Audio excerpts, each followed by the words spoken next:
السلام علیکم۔ 16 دسمبر 1971 وہ دن جب مشرقی پاکستان دنیا کے نقشے سے مٹ گیا اور ایک نیا ملک بنگلہ دیش وجود میں آیا، لیکن اس انجام تک پہنچنے کی کہانی بہت طویل ہے۔ سیاسی اختلاف، زبان کا جھگڑا، طاقت کی جنگ، آخر کس نے کس کو دھوکہ دیا؟ آج کی ویڈیو میں تحریک پاکستان کے دنوں سے لے کر 1971 میں مغربی پاکستان کے بنگلہ دیش بننے کے عرصے میں پیش آنے والے تاریخی حقائق کا جائزہ لیا جائے گا۔ پاکستان کی تحریک چلانے والی آل انڈیا مسلم لیگ 30 دسمبر 1906 کو ڈھاکہ میں قائم ہوئی تھی۔ تحریک پاکستان میں بنگالیوں نے اہم کردار ادا کیا اور 23 مارچ 1940 کی قرارداد لاہور بھی ایک بنگالی لیڈر A.K. فضل حق نے پیش کی تھی۔ تاہم قیام پاکستان کے بعد جب 1948 میں حکومت پاکستان نے اردو کو بطور واحد سرکاری زبان کے طور پر پورے ملک میں نافذ کرنے کا اعلان کیا تو مشرقی پاکستان کے عوام نے اسے قبول کرنے سے انکار کر دیا۔ ان کا موقف تھا کہ صرف اردو کو ہی سرکاری زبان کے طور پر نافذ کیا گیا تو مشرقی بنگال کے پڑھے لکھے افراد ایک دم ان پڑھ ہو جائیں گے، یوں وہ اہم سرکاری عہدے حاصل کرنے میں ناکام ٹھہریں گے۔ بعد ازاں یہ خدشات درست ثابت ہوئے اور بنگالی زبان کو ڈاک اور بحریہ میں بھرتی کے امتحانوں سے نکال دیا گیا، جس پر 11 مارچ 1948 کو ڈھاکہ یونیورسٹی اور دیگر کالجوں کے طلبہ نے یوم احتجاج منایا۔ گورنر جنرل اور قائد اعظم نے 19 مارچ 1948 کو ڈھاکہ کا دورہ کیا اور 21 مارچ کو ایک عوامی جلسے سے خطاب کرتے ہوئے اردو اور صرف اردو کو ہی ریاست کی واحد سرکاری زبان قرار دیا۔ ڈھاکہ سے واپس کراچی جانے سے قبل 28 مارچ کو انہوں نے ریڈیو پر عوام سے خطاب میں دوبارہ صرف اردو کو قومی زبان کے طور پر نافذ کرنے کی پالیسی کا اعلان کیا۔ اس کے بعد عوام میں بے چینی بڑھتی گئی اور اس فیصلے کے خلاف بڑے بڑے عوامی اجتماعات ہونے لگے۔ حکومت نے ایسے تمام جلسے جلوس اور عوامی اجتماعات کو غیر قانونی قرار دے کر خلاف ورزی کرنے والوں پر مقدمات درج کرنے شروع کر دیے۔ اس دوران 21 فروری 1952 کو ڈھاکہ یونیورسٹی کے طلباء اور مشرقی پاکستان کی سیاسی جماعتوں نے اس فیصلے کے خلاف احتجاج کا اعلان کیا۔ تاہم پولیس نے اس دن مظاہرین کو جمع ہونے سے روکنے کے لیے فائرنگ کر دی، جس سے کئی طلباء مارے گئے۔ ان اموات نے بنگالی عوام میں پھیلے اشتعال اور غم اور غصے کو اور بھی بڑھاوا دیا۔ آخرکار سن 1956 میں مرکزی حکومت نے بنگالی کو دفتری زبان قرار دے دیا۔ تاہم 9 سال تک جاری رہنے والے اس تنازع نے مشرقی پاکستان کے شہریوں کے دل میں یہ بات پختہ کر دی تھی کہ انہیں اپنے ہی مسلمان بھائیوں سے اپنی مادری زبان کو سرکاری زبان کا درجہ دلوانے کے لیے طویل جدوجہد کرنا پڑی، جس میں کئی بنگالی شہریوں کو جان سے ہاتھ دھونے پڑے۔ جنرل ایوب خان نے 1956 کا آئین معطل کر دیا اور جب انہوں نے 1962 میں صدارتی آئین نافذ کرنے کا منصوبہ بنایا تو ان کے بنگالی وزیر قانون جسٹس ریٹائر محمد ابراہیم نے جنرل ایوب خان کو روکنے کی کوشش کی۔ ان کی کتاب ڈائریز آف جسٹس محمد ابراہیم میں جنرل ایوب خان کے ساتھ ان کی سرکاری خط و کتابت شامل ہے، جن میں وزیر قانون نے صدر پاکستان کو وارننگ دی تھی کہ صدارتی آئین پاکستان توڑ دے گا۔ پاکستان کے فوجی صدر نے اپنے بنگالی وزیر قانون کی وارننگ نظر انداز کر دی۔ اس صدارتی آئین کے خلاف مشرقی پاکستان کے گورنر جنرل اعظم خان نے بھی استعفیٰ دے دیا۔ ایوب خان اپنی ضد پر اڑے رہے اور انہوں نے ایک پنجابی جج جسٹس ریٹائر محمد منیر کو اپنا وزیر قانون بنا لیا۔ نئے وزیر قانون کو یہ ذمہ داری سونپی گئی کہ وہ کسی طرح بنگالیوں سے جان چھڑوائیں۔ جسٹس محمد منیر نے اپنی کتاب فرام جناح ٹو ضیاء میں لکھا ہے کہ 1962 میں وزیر قانون بنائے جانے کے بعد جنرل ایوب خان نے مشرقی پاکستان سے تعلق رکھنے والے ایک بنگالی وزیر رمیز الدین کے پاس مجھے بھیجا اور میں نے انہیں کہا کہ آپ ہم سے علیحدگی اختیار کر لیں یا کنفیڈریشن بنا لیں۔ رمیز الدین نے جواب میں کہا کہ ہم اکثریت میں ہیں، آپ اقلیت میں، اگر آپ علیحدہ ہونا چاہتے ہیں تو ہو جائیں، لیکن اصل پاکستان تو ہم ہیں۔ جس کی شہادت سے پتہ چلتا ہے کہ جنرل ایوب خان بنگالیوں کے ساتھ نہیں رہنا چاہتے تھے کیونکہ وہ صدارتی نظام کے خلاف تھے۔ یہی وہ سال تھا جب تحریک پاکستان کے رہنما حسین شہید سہروردی کو غداری کے الزام میں گرفتار کیا گیا تو ڈھاکہ میں پاکستان کے خلاف نعرے لگ گئے۔ حسین شہید سہروردی کی نواسی بیرسٹر شاہدہ جمیل کہتی ہیں کہ ان کے نانا علاج کے لیے بیروت گئے، وہاں ان کی پراسرار حالت میں موت ہو گئی۔ ہم انہیں مغربی پاکستان میں دفن کرنا چاہتے تھے لیکن جنرل ایوب خان نے اجازت نہ دی، لہٰذا ان کی تدفین ڈھاکہ میں ہوئی۔ اسی زمانے میں شیخ مجیب الرحمن کے موقف میں بہت سختی پیدا ہو گئی اور کچھ مصنفین کے مطابق انہوں نے بھارت کے ساتھ خفیہ رابطے شروع کر دیے۔ اس دوران محترمہ فاطمہ جینا نے ایوب خان کے خلاف 1965 کے صدارتی الیکشن میں حصہ لیا تو مشرقی پاکستان میں شیخ مجیب الرحمن سے مغربی پاکستان سے ولی خان، غوث بخش، عطا اللہ مینگل اور سردار خیر بخش سے لے کر مولانا مودودی تک سب نے فاطمہ جینا کی حمایت کی، لیکن ایوب خان نے فاطمہ جینا کو انڈیا ایجنٹ قرار دے دیا۔ دھونس اور دھاندلی سے انہیں ہرا دیا گیا۔ فاطمہ جینا ڈھاکہ سے جیت گئیں لیکن مغربی پاکستان سے ہار گئیں۔ فاطمہ جینا کی شکست نے بنگالیوں کو پاکستان سے مایوس کر دیا۔ اس مایوسی کا نتیجہ 1966 میں شیخ مجیب الرحمن کے 6 نکات کی صورت میں سامنے آیا۔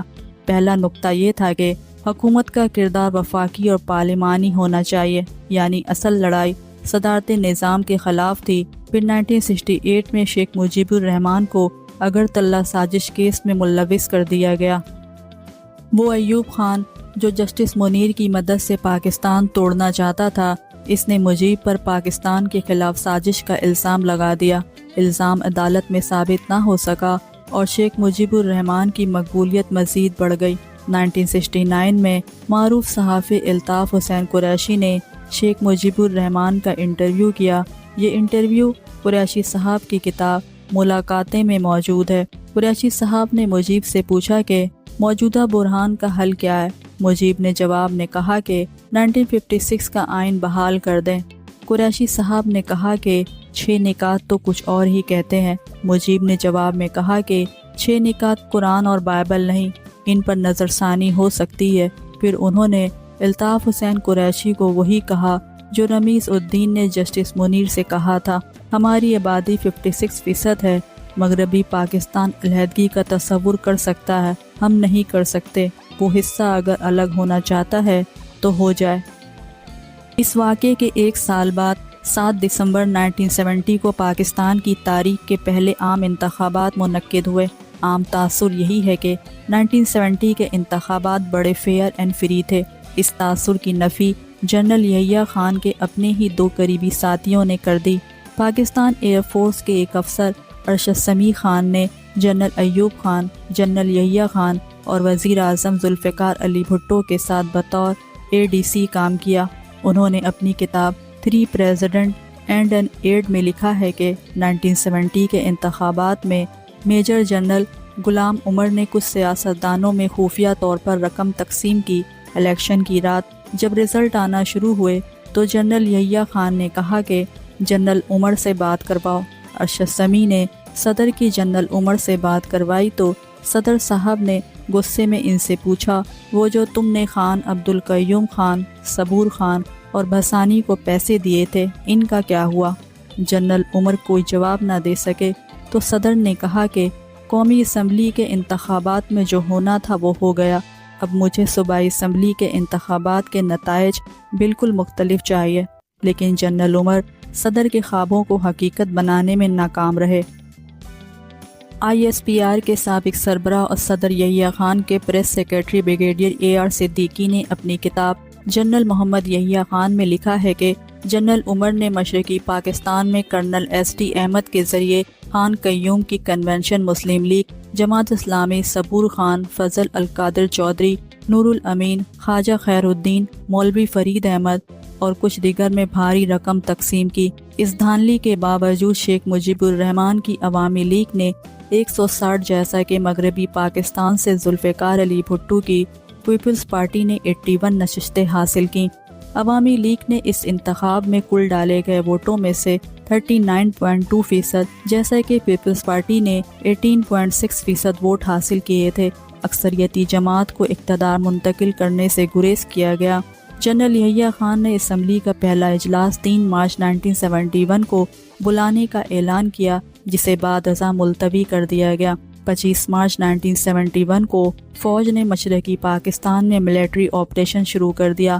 فوجی حکومت نے عام انتخابات میں اکثریت حاصل کرنے والی پارٹی عوامی لیگ پر پابندی عائد کر دی اور اس کے 160 منتخب اراکین میں سے 76 کو غدار قرار دے کر نااہل کر دیا گیا۔ اس اقدام سے عوامی لیگ کے منتخب اراکین کی تعداد کم ہو کر 84 رہ گئی۔ جنرل یحییٰ نے اپنے اقتدار کو تول دینے اور ایک ہم پارلیمنٹ تشکیل دینے کی خواہش کے زیر اثر مشرقی پاکستان میں عوامی لیگ کے 76 اراکین کو غدار ڈکلیئر کر کے نااہل کرنے سے خالی ہونے والی نشستوں پر ضمنی انتخابات کرانے کا فیصلہ کیا۔ جماعت اسلامی کی سربراہی میں 6 پارٹیوں نے فوجی آمر کی آشیوار سے ان خالی نشستوں پر اپنے مشترکہ امیدوار کھڑے کیے، جنہیں 11 نومبر کو بلا مقابلہ منتخب قرار دے دیا گیا۔ اس دوران مشرقی پاکستان میں فوج اور مکتی باہنی کے درمیان جھڑپیں خانہ جنگی کی صورت اختیار کر چکی تھیں، جیسا کہ بھارت کی فوج بھی عملی طور پر مکتی باہنی کے ساتھ جنگ میں شامل ہو گئی تھی۔ 3 دسمبر کو مغربی پاکستان کے محاذ پر باقاعدہ جنگ شروع ہو چکی تھی۔ سقوط ڈھاکہ والے دن جب مشرقی پاکستان میں جنگ اپنے منطقی انجام کی جانب گامزن تھی، مغربی پاکستان میں جنرل یحییٰ اور ان کی حکومت کا بیانیہ یہی تھا کہ پاکستان جنگ جیت رہا ہے اور ارض پاکستان کے ایک ایک انچ کا دفاع کیا جائے گا۔ تاہم 16 دسمبر کو مشرقی پاکستان میں جنرل نیازی کی کمانڈ میں لڑنے والی فوج کے 56,400 نوجوانوں اور افسران نے بھارت کی فوج کے سامنے ہتھیار ڈال دیے۔ جنگ عظیم دوم کے بعد جنگی قیدیوں کے لحاظ سے یہ ہتھیار ڈالنے کا سب سے بڑا واقعہ تھا۔ مشرقی پاکستان کے بنگلہ دیش بننے کے نتیجے میں پاکستان رقبے اور آبادی کے لحاظ سے امت مسلمہ کی سب سے بڑی ریاست کے اعزاز سے بھی محروم ہو گیا۔ پاکستان میں لوگوں کو یہ تو بتایا جاتا ہے کہ شیخ مجیب الرحمن نے پاکستان کے خلاف بغاوت کی، لیکن جنرل ضیاء کے بارے میں کچھ نہیں بتایا جاتا۔ سقوط ڈھاکہ کے 50 سال بعد بھی مغربی پاکستان کے ان شاعروں، ادیبوں اور سیاستدانوں کو غدار کہا جاتا ہے، جنہوں نے مشرقی پاکستان میں فوجی آپریشن کی مخالفت کی۔ 16 دسمبر سن 1971 کے سلنڈر کے بارے میں اہم ترین حقیقت یہ ہے کہ یحییٰ خان نے مشرقی پاکستان میں اپنے کمانڈر جنرل امیر عبداللہ نیازی کو سلنڈر کا نہیں، سیز فائر کے لیے اقدامات کا حکم دیا تھا۔ منیر احمد منیر کی کتاب المیہ مشرقی پاکستان 5 کردار میں جنرل یحییٰ خان کا انٹرویو شامل ہے۔ جنرل یحییٰ خان نے بتایا، میں نے نیازی کو سلنڈر کا نہیں کہا، بلکہ اسے کہا کہ UN کو بولو کہ سیز فائر کرا دے۔ میں نے کہا تھا کہ دشمن کے آگے ہتھیار پھینکنے کا سوال ہی پیدا نہیں ہوتا۔ یحییٰ خان نے جنرل نیازی کو جھوٹا اور بزدل قرار دیا، حالانکہ وہ یحییٰ کا حسن انتخاب تھا۔ یحییٰ خان نے اپنے اس انٹرویو میں کہا، ٹرک گیا بیچارہ میاں والی والا۔ حمود الرحمن کمیشن کی رپورٹ میں واضح طور پر لکھا گیا کہ ریاست میں فوج کی مداخلت سے جو برائیاں جنم لیتی ہیں وہ فوج کو زنگ لگا دیتی ہے اور فوج لڑنے کے قابل نہیں رہتی۔ سقوط ڈھاکہ کے 50 سال کے بعد پاکستان کے حکمران طبقے کو یہ رپورٹ ضرور پڑھنی چاہیے، کیونکہ سن 1971 میں پاکستان پر اعلانیہ مارشل لا نافذ تھا، آج پاکستان پر غیر اعلانیہ مارشل لا نافذ ہے۔ سن 1971 میں خفیہ ادارے پاکستانیوں کو لاپتہ کر رہے تھے، آج بھی وہی کچھ ہو رہا ہے۔ یہ مقتدر طبقات منتخب حکومتوں یا سیاستدانوں کو ہمیشہ دباؤ یا اپنے زیر اثر رکھنے کی پالیسی پر گامزن ہے۔ یہ طرز عمل پاکستان کی حد تک محدود نہیں ہے، بلکہ جن ممالک میں فوج کے اپنے کاروباری مفادات ہیں، وہاں فوج کے بطور ادارہ ریاست میں پالیسی سازی اور وسائل کی تقسیم کے عمل پر زیادہ سے زیادہ اختیار کی خواہش یا جنگ ایک فطری عمل بن چکی ہے۔